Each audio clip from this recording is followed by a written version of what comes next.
महाराष्ट्रात गेल्या काही महिन्यांपासून आरक्षणाच्या मुद्द्यावरून वातावरण तापलंय। वेगवेगळ्या समाजांची आरक्षणाच्या मागणीसाठी आंदोलनं सुरू आहेत। गेल्या महिन्यात मनोज जरांगे पाटील यांनी मराठा समाजाला ओबीसी मधून आरक्षण मिळावं यासाठी मुंबईमध्ये मोठं आंदोलन केलं। त्यानंतर धनगर आणि बंजारा समाजाकडूनही आंदोलनं करण्यात आली। सध्या राज्यात आरक्षणाचा मुद्दा गंभीर बनला असतानाच मुख्यमंत्री देवेंद्र फडणवीस यांनी अनुसूचित जाती म्हणजेच एससींच्या आरक्षणात बदल होणार असल्याचे संकेत दिलेत। येत्या 2-3 महिन्यांमध्ये एससी प्रवर्गामध्ये उपवर्गीकरण लागू केलं जाईल असं फडणवीसांनी म्हटलंय। उपवर्गीकरणाबाबत गेल्या वर्षी सर्वोच्च न्यायालयाने आदेश दिला होता, त्या आधारे हा निर्णय घेतला जाणार आहे। पण एससी मधल्या उपवर्गीकरणाला अनेकांचा विरोध आहे, तर अनेक जण त्याला पाठिंबाही देत आहेत। त्यामुळे आता यावरून पुन्हा वातावरण तापण्याची चिन्ह दिसत आहेत। एससी आरक्षणाबाबत देवेंद्र फडणवीसांनी नेमकं काय म्हटलंय, आरक्षणामध्ये बदल कशाच्या आधारे केला जातोय, याबाबत सर्वोच्च न्यायालयाचा निकाल काय आहे, याचा फायदा कोणाला होणार आणि कोणाचं नुकसान होणार, या सगळ्या गोष्टींची माहिती जाणून घेऊयात या व्हिडिओतून। नमस्कार, मी राघव पाटील, तुम्ही बघताय जनमत लाईव्ह। सुरुवात करूया मुख्यमंत्री देवेंद्र फडणवीस यांच्या वक्तव्यापासून।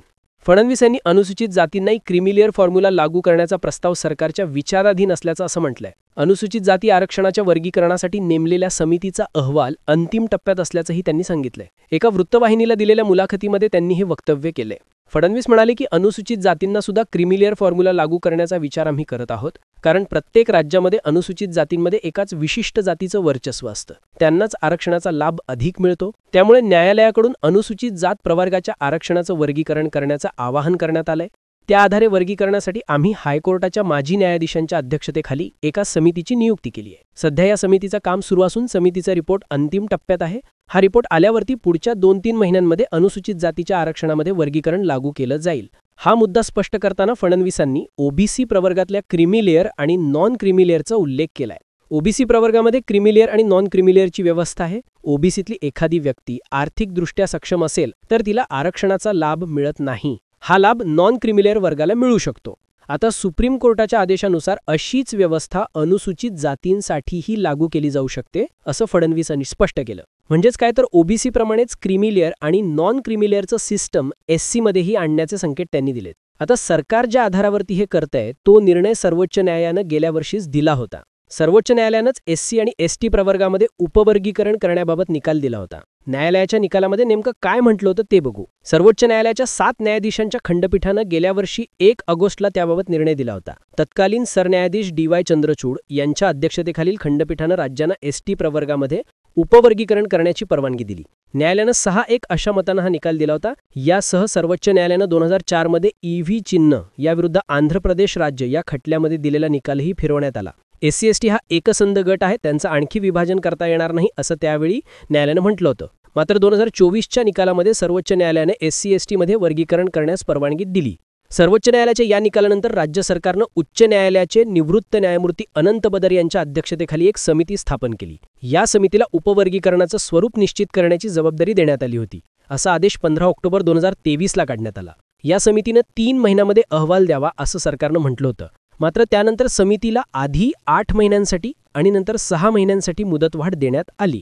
आता या समितीचा रिपोर्ट अंतिम टप्प्यात असल्याचं फडणवीसांनी म्हटलंय। त्यामुळे रिपोर्ट आल्यानंतर त्या आधारे एससी प्रवर्गामध्ये उपवर्गीकरण लागू होण्याची शक्यता आहे। आता त्याचा फायदा कोणाला होऊ शकतो ते बघू। पुण्यातील पार्टी अर्थात doctor Babasaheb Ambedkar research and training इन्स्टिट्यूटच्या एका अभ्यासानुसार 2011च्या जनगणनेप्रमाणे राज्याच्या एकूण लोकसंख्येमध्ये एससी म्हणजेच अनुसूचित जातींचा वाटा 11.45% आहे। या प्रवर्गामध्ये जवळपास 59 जाती आहेत। त्यामध्ये महार 62.2%, मातंग 19.2%, तर चांभार 10.9%, अशा प्रमाणात लोकसंख्या विभागली आहे। महार नवबौद्ध वगळता या प्रवर्गातील 50हून अधिक जातींना त्या मानानं कमी प्रतिनिधित्व असल्याचं दिसतं। यामध्ये चांभार, मातंग, ढोर, रामोशी अशा जातींचा समावेश होतो। अनुसूचित जातीतून आरक्षण मिळाल्यानंतर महार या जातसंज्ञेमध्ये समाविष्ट असलेल्यांनी शिक्षण, नोकरी आणि राजकारणामध्ये इतरांपेक्षा मोठ्या प्रमाणावरती प्रगती केल्याचं चित्र आहे। मात्र या एससी प्रवर्गातल्या अन्य छोट्या जाती फारशा पुढे आल्या नाहीत। आता एससी मधल्या उपवर्गीकरणानंतर या जातींना स्वतंत्र उपकोटा मिळून त्यांचं शिक्षण आणि सरकारी नोकरीतला वाटा वाढण्याची शक्यता असल्याचं सांगितलं जात आहे। म्हणजे एक प्रकारे या जातींना उपवर्गीकरणाचा फायदा होण्याची शक्यता आहे। सध्या राज्यामध्ये अनुसूचित जातींसाठी 13% आरक्षण आहे। उपवर्गीकरण लागू झाल्यानंतर या 13%मधील ठराविक कोटा एससी प्रवर्गातल्या वेगवेगळ्या जातींना मिळेल। त्यामुळे एससी प्रवर्गातल्या सामाजिक आणि आर्थिकदृष्ट्या मागे राहिलेल्या घटकांना आरक्षणाचा प्रत्यक्ष लाभ मिळेल असं म्हटलं जात आहे। सध्या ओबीसीमध्ये क्रिमिलेअर आणि नॉन क्रिमिलेअर ही पद्धत लागू आहे.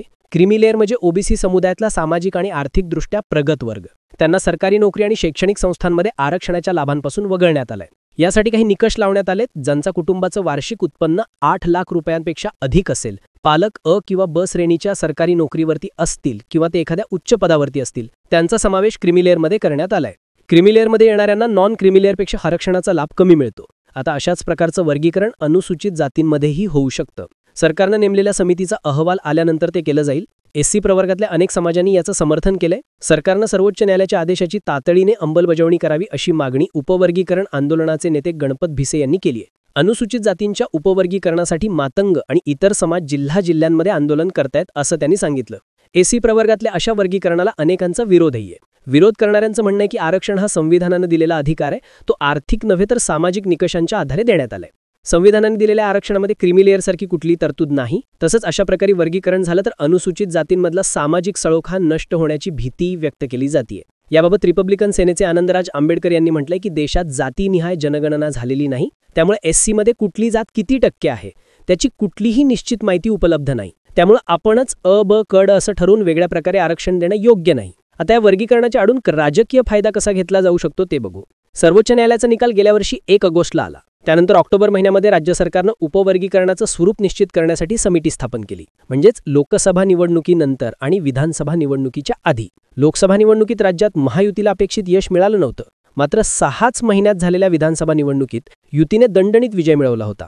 त्यावेळी उपवर्गीकरणाच्या बाजूने असलेल्या अनुसूचित जातींनी महायुतीला मोठ्या प्रमाणावरती मतं दिली असा तर्क देण्यात आला होता. आताही सरकारनं पुढच्या 2-3 महिन्यांमध्ये म्हणजेच स्थानिक स्वराज्य संस्थांच्या निवडणुकी आधी अनुसूचित जातीच्या आरक्षणामध्ये वर्गीकरण लागू केलं जाईल असं म्हटलंय. याचा लाभ सत्ताधारी महायुतीला या निवडणुकांमध्ये होण्याची शक्यता आहे. या माध्यमातून भाजप अनुसूचित जातींमधल्या हिंदू दलित समाजाला एकत्र आणण्याचा राजकारण सुद्धा करू शकतं. भाजपसाठी आंबेडकरवादाच्या राजकारणामध्ये मर्यादा आहेत. राज्यात आधीच ॲडव्होकेट प्रकाश आंबेडकरांसारखे या समाजाचे मोठे नेते आहेत. त्यामुळे भाजप एससी मधल्या चांभार आणि इतर समाजांची मूड बांधण्याचं राजकारण करू शकतं.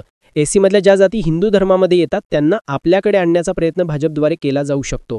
2023 मध्ये जितेंद्र आव्हाड यांनी केलेल्या दलित आमदार अशा उल्लेखामुळे भाजपचे राम सातपुते आक्रमक झाले होते. मी हिंदू दलित आहे आणि मला त्याचा अभिमान आहे असं ते म्हणाले होते. त्यामुळे एका अर्थानं भाजप हिंदुत्वाच्या राजकारणात आणून दलित समाजाला आपल्याकडे वळवण्याचा प्रयत्न करू शकतं. आता एससी मध्ये उपवर्गीकरणाचा निर्णय घेऊन भाजपनं त्या दिशेनं पाऊल टाकल्याचं बोललं जाते.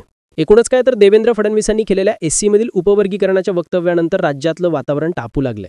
भविष्यामध्ये या निर्णयावरून वाद होण्याची शक्यता आहे. सर्वोच्च न्यायालयाच्या निकालानंतर देशातल्या काही राज्यांमध्ये आंदोलनं झाली होती. महाराष्ट्रामध्ये वंचित बहुजन आघाडीचे अध्यक्ष प्रकाश आंबेडकर यांनीही या निर्णयाला विरोध केला होता. त्यामुळे या निर्णयाची अंमलबजावणी करताना राज्यात पुन्हा एकदा सामाजिक आणि राजकीय वादळ निर्माण होण्याची चिन्ह आहेत. या सगळ्याबाबत तुम्हाला काय वाटतं? तुमची मत आणि प्रतिक्रिया मला कमेंट करून नक्की सांगा आणि माहितीपूर्ण व्हिडिओ बघण्यासाठी जनमत लाईव्ह चॅनलला सबस्क्राईब करा. धन्यवाद.